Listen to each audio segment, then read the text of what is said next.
ఆంధ్రప్రదేశ్లో TDP Janasena BJP కూటమికి కొత్త తలనొప్పి మొదలైంది.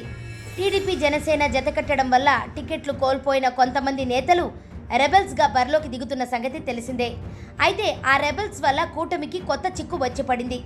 జనసేన పార్టీ గుర్తు అయిన గాజు గ్లాసును కొంతమంది స్వతంత్ర అభ్యర్థులకు కేటాయించడమే దీనికి కారణం. ఆ స్వతంత్ర అభ్యర్థుల్లో టీడీపీ జనసేన రెబెల్స్ కూడా ఉండడం కూటమిని కంగారు పెట్టే విషయం.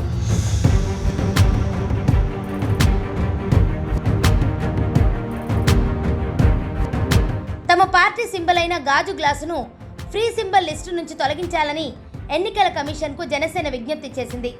జనసేన విజ్ఞప్తి మేరకు గాజు గ్లాసు గుర్తును ఫ్రీ సింబల్ లిస్టు నుంచి ఈసీ తొలగించిందని వార్తలు కూడా వచ్చాయి. అయితే తాజాగా కొంతమంది స్వతంత్ర అభ్యర్థులకు ఫ్రీ సింబల్గా గాజు గ్లాసును కేటాయించి ఈసీ షాక్ ఇచ్చింది.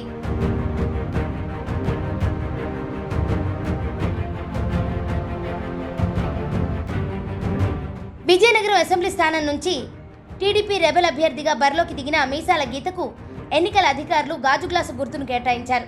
దీంతో అక్కడి కూటమి నేతల్లో ఆందోళన మొదలైంది. ఆమెకు గ్లాసు గుర్తు కేటాయించడంపై టీడీపీ నేతలు తీవ్రంగా వ్యతిరేకిస్తున్నారు. కానీ నిబంధనల ప్రకారమే కేటాయించినట్లు అధికారులు వెల్లడించారు.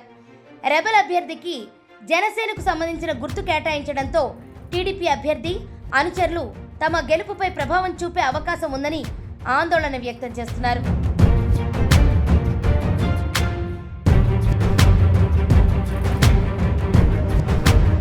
అలాగే జగ్గంపేట నుంచి స్వతంత్ర అభ్యర్థిగా పోటీ చేస్తున్న జనసేన రెబెల్ పాతన్శెట్టి సూర్యచంద్రకు కూడా ఈసీ గాజు గ్లాసు గుర్తును కేటాయించినట్టు సమాచారం. జగ్గంపేట నుంచి టీడీపీ నేత జ్యోతుల నెహ్రూ బరిలో ఉన్నారు. మరోవైపు ఎస్ కోటలో జనసేన రెబెల్ కొట్యాడ లోకాభిరామ కోటికి ఈసీ గాజు గ్లాసు గుర్తు కేటాయించింది. అక్కడి నుంచి టీడీపీ అభ్యర్థి కోళ్ళ లలిత కుమారి పోటీ చేస్తున్నారు. కష్టే ఫలి మేము నమ్ముతాం. మేము కష్టపడ్డ కష్టానికి గాను దేవుడిచ్చిన గిఫ్ట్ ఈరోజు గాజు గ్లాసు గుర్తు. మరి 5 సంవత్సరాల కష్టం, కొన్ని లక్షల సార్లు ఈ గుర్తు గురించి ప్రజలకు చెప్పాను. మరి గుర్తించాల్సిన వాళ్ళు గుర్తించకపోయినా భగవంతుడు గుర్తించి మా కష్టాన్ని మళ్ళీ మా గాజు గ్లాసుని మళ్ళీ నాకు ఇవ్వడం జరిగింది. చాలా ఆనందంగా ఉంది.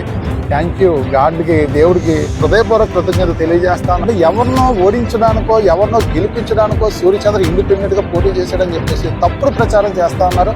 కానీ మేము ఎవరినో ఓడించడానికి ఎవరినో గెలిపించడానికి మేము ఎమ్మెల్యేగా పోటీ చేయట్లేదు. ఒక వ్యవస్థ మార్పు కోసం నా భార్య శ్రీదేవి నేను సమాజం మార్పు కోసం మేము ఎమ్మెల్యేగా పోటీ చేస్తా ఉన్నాం. ఒక ఆదర్శంగా ఎమ్మెల్యే చేయాలి. జగ్గంపేట నియోజకవర్గం మెట్ట నియోజకవర్గం వెనకబడిపోయింది.